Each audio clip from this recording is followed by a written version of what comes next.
because mine kind of ties right into it. Trying to think, something to get to know you guys a little bit better. It's my third week on here. I just splashed coffee on my face. Sorry.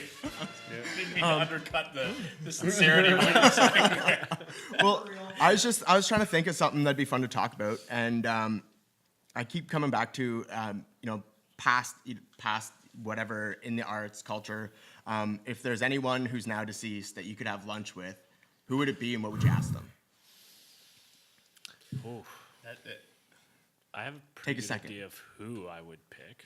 What I would ask them, I have no idea. So who would you pick then? Because I still need to think about mine. I've got two. They're both musicians. I would either, at the same table would actually be pretty sweet. Frank Zappa and Tom Waits. Oh my God. Tom Waits is still alive, Tom but Waits just the is still opportunity alive. to talk to him would be. But Frank Zappa, I think, is like because he wasn't just a musician; he was a genius. Yeah. And I don't think anyone can dispute the genius of Frank Zappa. He was when you listen to his music, just a casual observer might not see the depth and the thought that goes into every single note. But he was a composer. Yeah, it's actually quite abrasive. If you're not into it, like the first time you hear it, you're like, what is all of this stuff happening? There's so much layers. And I'm just gonna keep doing this with my hands. Yeah. There's so much going on. There's so much going on that it's like overwhelming, and it can just be like your brain just shuts off and be like, I can't even listen to this. But then there's other songs that are incredibly musical. It's nice and simple little pop songs that clearly set the stage for other musicians to. And he was pretty controversial, very controversial. What's that one song? It's like Bobby Brown or something like that. It was a big hit about. Yeah. Well, even going on a surface level, he was controversial just with songs like "Titties and Beer." Yeah, that's true. Catholic girls. Yeah. Pretty much, like a lot of what he did was intentionally controversial. I think he was trying to put the lens back into society. Like, this is how ridiculous you look. Well, even if you listen to songs like "Titties and Beer," he's not like advocating for the type of lifestyle where people show up at bars and watch wet t-shirt contests. He's making fun of it. Yeah, exactly. He's not saying and that's so often what censorship catches is that satire, and it doesn't let that satire through. And even Cosmic Debris. That's a pretty popular song. I would love to know what he had to say about that, man. Like and you can watch it because he had to sit in court a few times to defend himself and to defend the music industry. When they were doing the whole censorship thing, like parental advisory, he was on the board being like, "This is absolutely ridiculous," and no drugs, no drinking. Nothing. One of the best role models your kid could have. Talented at their craft. Yeah. Who was unrelenting in his defense of sobriety of his band. Like, he would not let anyone in his band break their sobriety. Yeah. Like, if that's like, he was a teetotaler, and that's somehow the stopping point for those people. He had one record. He knew that it was. I think he had it was some big orchestra, and he knew that he wasn't even going to get his money back on it. Yeah. Yellow Shark. And he still he was also dying that committed to his art and his craft. When he recorded it, when they recorded that orchestra, the Yellow Shark album, he was dying of cancer when they actually did it. And he comes out he didn't conduct, but he just came out and watched and introduced it.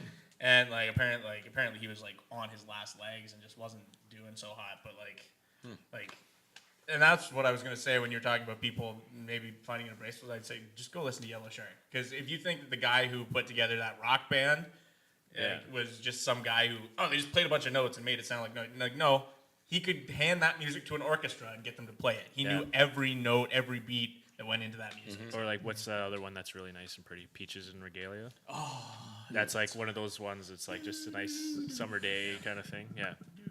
Anyways, that's mine. You guys go. So mine would be Steve Jobs, and I'm really, he's somewhat of a hero to me, but I don't think he had a good management style. I don't think he was good really with people or with, but he still had a way of getting the most out of people. And I don't know exactly what I'd ask him, but I just kind of would love to know from a first-hand experience, how he rolled, even though I wouldn't necessarily want to model myself after him, I just kind of want to know what he was like. Yeah. He's really good at following through on ideas. Or getting people to follow through on his ideas, Yeah. right? No, for sure. So even though he was a big dick. Yeah, right? cat. So, yeah. Oh, hey, Matt. I was engrossed in what Matt was saying. I didn't even realize Matt was sitting next to me. That's a great time. I think he would be really interesting to sit down with, just because he's still such an influence on the world we're living in right now. Like, he is one of the All biggest. Silicon Valley's like obsessed with him. Everybody's trying to be Steve Jobs, He's right? like a golden god. Yeah. So he's become an icon, and I just would love to know the man behind this idea. Right? Yeah, because So, he's pretty controversial too, right? Like Extremely, these little yeah. devices that have taken over our lives. I wonder if he feels the same way the Keurig guy feels. I've released the monster. Keurig, I was about to get off topic. So I think I know. Okay, so if I could pick someone living, it would be Stephen King. I find him fascinating. But dead, I guess probably Hunter S. Thompson. That'd be a good one. Yeah, that's a great one.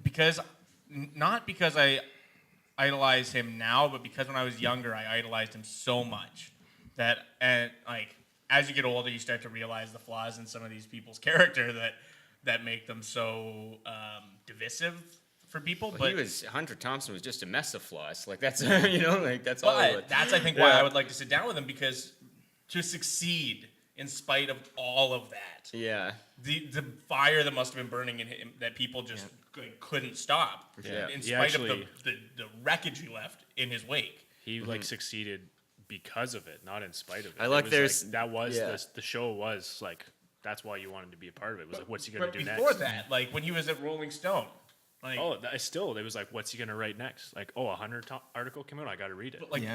but that's exactly it. Like, why did the people who were hiring him before, like when he was sent, like for Fear and Loathing in Las Vegas, when he was sent to Las Vegas to just accompany the photographer and write captions for the photos.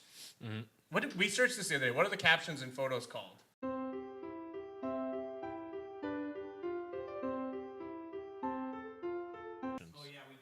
But there's a word for it. Anyways, it's not important. Not bylines. Yeah, I know, we did this the other day. But he was sent to write those, and he ended up writing Fear and Loathing in Las Vegas.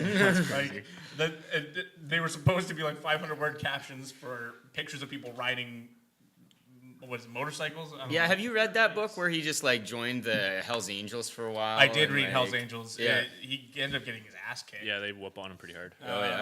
But so that I think that's mine. What's yours? Mine, I can't decide between Jimi Hendrix and Michael Jackson. Yeah. They'd both be pretty good, actually. Yeah. Now, are they going to be completely candid with you when you sit down? Well, that's kind of the hope, right? I'm hoping that's kind of what I was going with. Is Like, like they've no got one else nothing is to around. lose. No one else is Exactly. around. This is totally off the That's record. it. We're just sitting there. And they're having dead, coffee. so they've got no reputation to uphold, like for the next day when they walk out of there. Like, they don't have sure. to deal with the aftermath of just being completely honest with you. Bob, Then I Bob think writes I would the go book, with the real Michael Jackson. Well, that's it, because like they both always had something to say, and they Yeah. both ended super controversially. So it's like I just kind of want to almost clear the air. It's like, especially Jimi Hendrix, because I love his music so much. Yeah, And it's just like same. I just kind of want to know what he's thinking. I would love to know also, because so Michael Jackson used to write his music by just recording all of the parts vocally onto a cassette, onto he would just have a multi-track machine, and he would just record the beat. He would just do the beat, and then he would record what he wants the guitar to do by doing ding ding ding ding ding, and then he would come in with the tape and be like, play that. I would love to know how that person. I would love to just sit down with him and let's make up a song. I want to hear how you do this, man. Yeah, definitely. 'cause that Imagine would be writing a fascinating. song with Michael Jackson. Yeah, or Brian Wilson, Yeah. who was more Oh, I love musically Brian Wilson. Yeah. he knew how to take that music out of his brain and put it on an instrument. But I would still love to know how either of them how that brain produces a song. Where watching the seed grow into a fruit, that would be awesome. Definitely. I think this is What leading into another podcast topic of what dead person would you like to have a beer with, That's or beers? and that's an important distinction. But we got to wrap that one. But thank you. That's a great one. Let's go.